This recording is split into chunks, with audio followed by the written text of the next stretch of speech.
Talk Radio 630 KHOW, making our way through a Thursday edition of the show.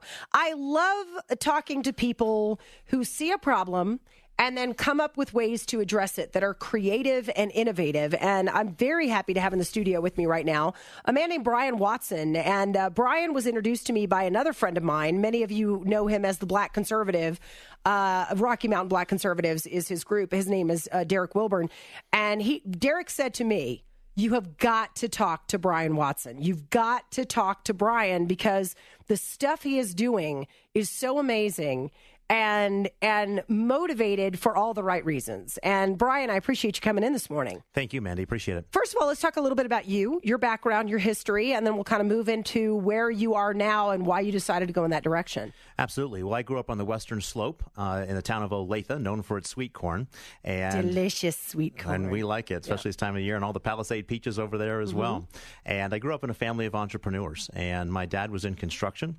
Went to school up and got a degree at the University of Colorado at Boulder, and then was a broker for a number of years with Cushman & Wakefield. And I founded my first company 15 years ago, and the name of the company is Northstar Commercial Partners.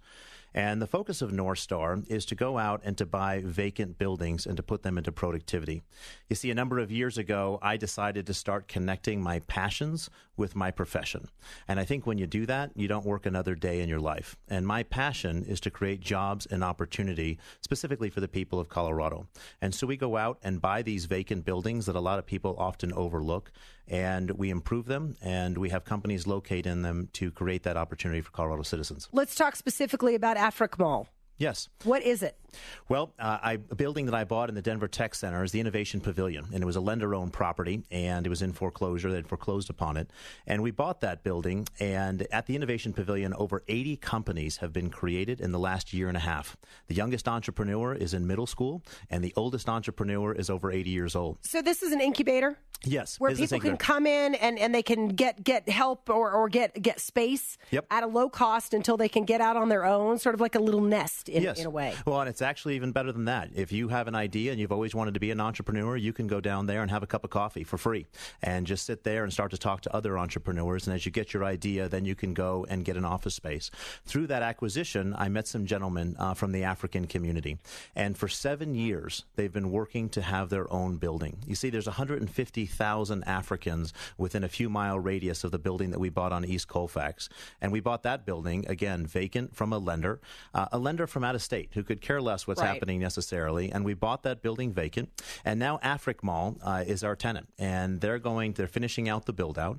And there will be space where you can go in and go to a food court and have food from all throughout Africa, the Ivory Coast, Ethiopia, etc. There is a mall where you can go meet African business owners and buy African products. And they're also going to have a business incubator as well. And, these are people who sacrificed everything to come to our country for the American dream. And I believe the American dream is still alive and well, but sometimes you have to come along people. And I would say oftentimes you have to come alongside people to help make that dream a reality. And that's what we're doing, and it's going to create a lot of jobs and opportunity on East Colfax. This sounds great, and immediately there are going to be those skeptical people out there who are always looking for the downside. Obviously you're in this to make money, but it sounds to me like you could probably make more money doing it a little bit differently. I mean, how much does profit come into this versus just wanting to help people sort of get things off the ground? I mean, obviously they go hand in hand in this case. Yeah. Well, I'm a big believer, in the mantra of doing well by doing good. And oftentimes people think that those things are in conflict with each other.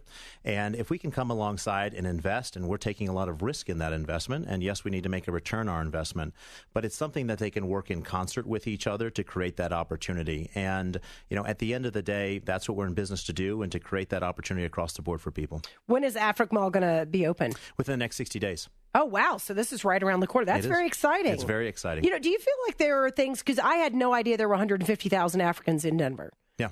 My favorite 7-Eleven clerk is an African guy. I was talking to him this morning about his experiences coming here from Kenya, and we were talking about a couple different things, and I'm going to let him know about Afric Mall when it's opening. But do you feel like that there are segments of the population that are overlooked by your more traditional thinking business types?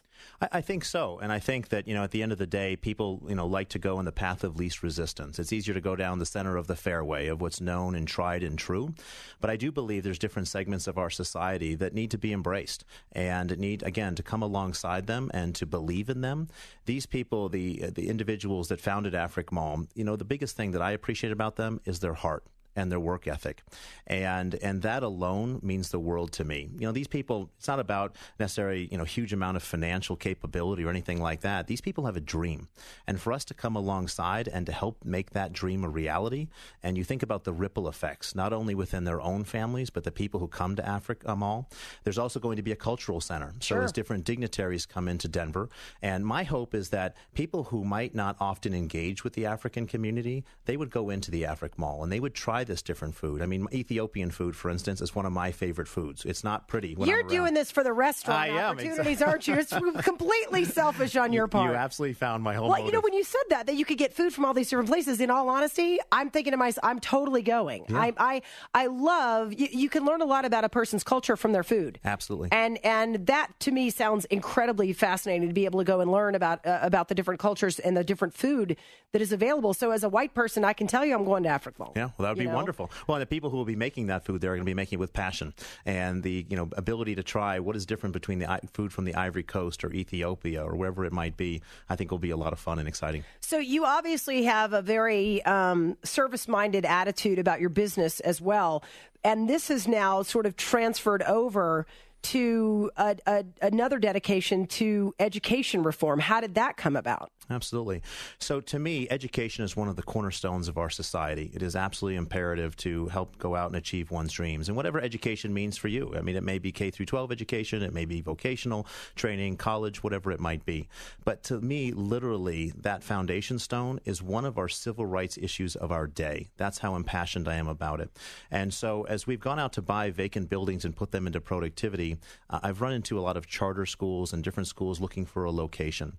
And the facilities part is a much needed part in that equation. It's wonderful for us to have choice in society. We have choice in all other aspects, and so we should have it, and you should be empowered with choice as a parent in education of where you can send your child. And it shouldn't necessarily have to be relegated to the zip code that you live in. You should be able to select which school is the best environment for my child to thrive in. And so we have gone out and we are putting buildings under contract and acquiring them for schools. As an example, we have a building under contract right now in Montbello. A lot of the public schools in Montbello have an F rating. And I'm a public school kid, and I believe in our public school system. And we have a building under contract that's going to be for a charter school there called Academy 360. And Academy 360 is already there, and they're making a positive impact. And so we're about to launch a new fund to go out and specifically buy vacant office, industrial and retail buildings in Colorado and schools where we can find them, but they're hard to find, and to provide space, much needed space for charter schools to be able to thrive in. So is this going to be, because I actually have worked with a group of people who are trying to find, and you're right, that the capital part of creating a charter school is the most difficult, is just finding space for what you want to do. So is this going to be an ongoing fund, and are these facilities going to be provided, at no cost, low cost? What are we looking at here to the charter school people? It will be an ongoing fund, and so again, connecting my passions with my profession. And so what I can bring to the table is real estate expertise. Most assets we acquire on a vacant basis, we're buying them for sub 40% of the replacement cost value. So if we can buy these buildings at a lower cost, that means less cost to the school and more money in the classroom to where it should be impacting children. And so the schools, we will go out and use our resources to underwrite the buildings, to find the buildings, underwrite them, to acquire the buildings, to build out the buildings. And each charter school would then have a lease with us. And that lease will allow them to be a tenant for as long as they'd like to, or they can buy the building whenever they're ready. And what we're talking about are schools who started maybe in a basement of an office building or reduced cost space, and they need to go to that next level, but they aren't in a position yet to go get their bond